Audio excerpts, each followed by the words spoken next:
let's talk about probably the rarest hi-fi component I've ever reviewed, and that is the Pioneer AD5A PM, better known as the Pure Malt. What makes a hi-fi component rare? Well, one thing can be just availability. Another can be just there weren't that many made, and of course a combination thereof. Now this one, of course, there wasn't that many of them made. There were only 500 of these made as a part of a set that came with a matching CD player. They came out in '99. They were only manufactured for the Japanese domestic market, so of course it is a 100-volt component. Now it does run on a rather large step-down transformer, but it does function, of course, and the transformer works well and hasn't given me any problems running this thing. That said, you kind of have to know the history of the Pure Malt series to kind of talk about it. So anyway, let's do that. The Pure Malt project, as I understand it, and I'm going to put a couple links down below to talk about sort of the series overall of what it came to be, and it was primarily speaker based, but as I understand it, there was an engineer at Pioneer back in the late 90s had this thought to himself of, hey, I wonder what it would be like if I took whiskey barrels and old whiskey barrels and made speakers out of them. All right, made speaker cabinets out of them. And so he did. He took out of his own time and used, of course, as the story goes, he used Pioneer facilities to build those speakers. And the results were staggering. He thought they were the best speakers he'd ever heard, or something to that effect, right? I'm certainly ad-libbing a little bit with that story and embellishing slightly, but that's basically it, right? And anyway, his colleagues and the higher-ups at the company agreed that, man, this is fantastic. Let's build a series of these speakers. So they came out with a series, I believe it was the PM1000 that came out in late 1998 for the Japanese market. Now, the speaker series of the Pure Malt using the whiskey barrels did come out in the States much, much later on, a series that they did kind of in the late 2000s. Matter of fact, Steve Guttenberg reviewed a pair of them and said that they were fantastic and relatively cheap at the time of, you know, $600–700 is what they ran. But of course, the original series, that PM1000 that came out in '98, was followed a few months later by the series of electronics. And I do believe they only ever made one series of electronics kind of to match the speakers. Of course, you have a real white oak barrel volume knob and of course side panels as well. In this nice champagne gold finish. The top is painted green. So is sort of the back and sides as well. It does have a copper bottom as well, which is kind of neat. Also, the feet are kind of that whiskey barrel material as well. So yeah, very, very nice, very, very well made. Good Japanese quality, that type of thing. And of course, it is made in Japan. Everything feels very precise. You got a loudness, a tone bypass here. Of course, an input selector. It does come with a remote as well, which is very nice. It has speaker selectors. Yeah, overall, very, very nice. And again, I will put some links down below if you guys are interested of reading more about the Pure Malt kind of series and history of that concept relative to Pioneer and, of course, Suntory, who they did it in collaboration with. So yeah, definitely read that. But yeah, let's get on to sound quality. So everybody, a couple of things before we talk about sound that I forgot to mention. One, of course, is the remote. It's a basic remote. It's a standard remote. Of course, you can turn it off, change the volume, input, that type of thing. The other thing I wanted to mention is while this model, the AD5A PM, Pure Malt, which is what the PM stands for, is a limited edition amplifier, it is based on the standard AD5A integrated amp that they made at the same time. Of course, this one has the wood side panels and the wood knob and feet. Of course, it has the green top. But overall, as far as I can tell, they're basically the same amplifier, with this one just being the limited edition. But anyway, let's talk about sound.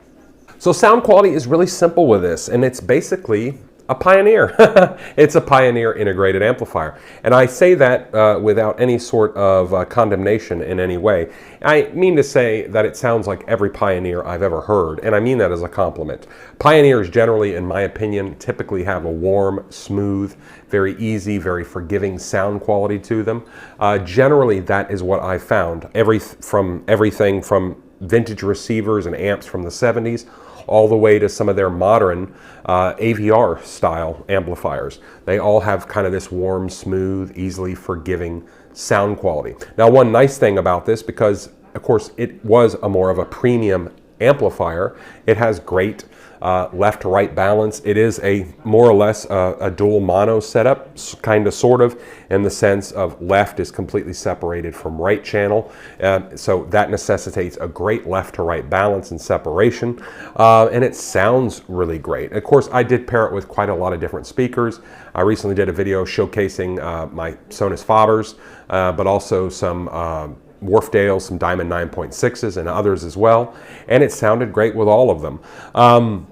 I wouldn't pair it with overly warm sounding equipment because I think you'd get too much of a good thing there, but of course it will function, you know, and work well. Bass and mid-range, of course, is where this thing excels. It does have a little bit of a rolled off treble to it, but overall the sound quality is what I've come to expect from Pioneer, as I've said, which is basically a warm, smooth, non-fatiguing, almost tube-like performance in terms of just general pleasurable sound quality. Everybody, that is it for the Pioneer AD5A PM integrated amp. Certainly limited edition and certainly very interesting for a couple of reasons. One, it was nice to check out from the perspective of it's a 90s Pioneer piece. I actually haven't heard too much of the 90s Pioneer equipment. I've heard 90s Yamaha, 90s Marantz, 90s Sansui, which was really cheap, but I haven't heard too much of the Pioneer. And Pioneer, particularly in the domestic market in Japan, was very, very well accomplished in the 90s, in the 80s and 90s. And well into the 2000s, they made some very fantastic equipment that often didn't get transferred over to the West for one reason or another. And this is a great example of that. Now, speaking of that, it was also nice to check out because it's my first 100-volt component. I've never had a Japanese domestic market product, hi-fi product in the house. And I'm excited that I checked this one out, had the opportunity, because it's always been sort of a thought process or an experiment of mine. I wonder what it would be to have a 100-volt component, because I don't know of any other enthusiasts out there who have had the same thought process, and a lot of people have acted on it, but you can get a lot of inexpensive but very high quality integrated amps, turntables, DACs, CD players that were sold in Japan. You can buy them on eBay now from Japan, and you can pay outrageously cheap prices for what they once were. You can buy top-of-the-line Denon amps from the 2000s and late 90s for pennies on the dollar. And I've often thought, well, how would that be? Well, obviously you can buy step-down transformers and it will technically work, but how well does it work? You know what I mean? And it's one of those things I've often thought about, and you know, this confirms that it works great. It functions great. It functions phenomenally well. I didn't have any issue out of the step-down transformer. I didn't have any issue out of the amp itself. No weird flickering or anything like that. The transformer itself did have a slight hum, but nothing that was audible. Literally, you had to hold it up to your ear to hear it. And so, you know, but it didn't produce any sort of noise in the amp itself or through the speakers. And like I said, it was a great experiment, and this test confirmed it for me later on. And the other nice thing about running something like this as a 100-volt component is you could take this and run it, and because it has the AC outlets on the back, you could daisy chain a turntable into it or a CD player or something, and then that way you only have one step-down transformer powering your whole system, because the step-down's powering this, which is providing 100 volt here, but then this is providing 100 volt to the rest of your components. So it was a great success in that respect. But anyway, I'm very happy I tried it out. It was a very lovely amplifier. This one actually is for sale. A few days from now, I'm going to be putting a link down below, and I'm kind of doing this for a buddy of mine who has this and he's wanting to sell it. And this is going to kind of maybe create buzz. That's the idea. But in any case, I'm going to, in a few days, once the eBay listing goes up, I'm going to put the link down below once that happens, and you guys can buy it if anybody's interested. You know, as I said before, I haven't had any problems with this thing during the entire time I've had it, which has been a while. Everything from functionality to everything has just been perfect the entire time. Every time I turn it on, select inputs, everything just functions perfect. So yeah, if you want an interesting, great, rare amplifier, well, check back and look up that listing, and there you go. But anyway, stay tuned. I do have other products coming up soon. Very interesting ones too. So anyway, peace out.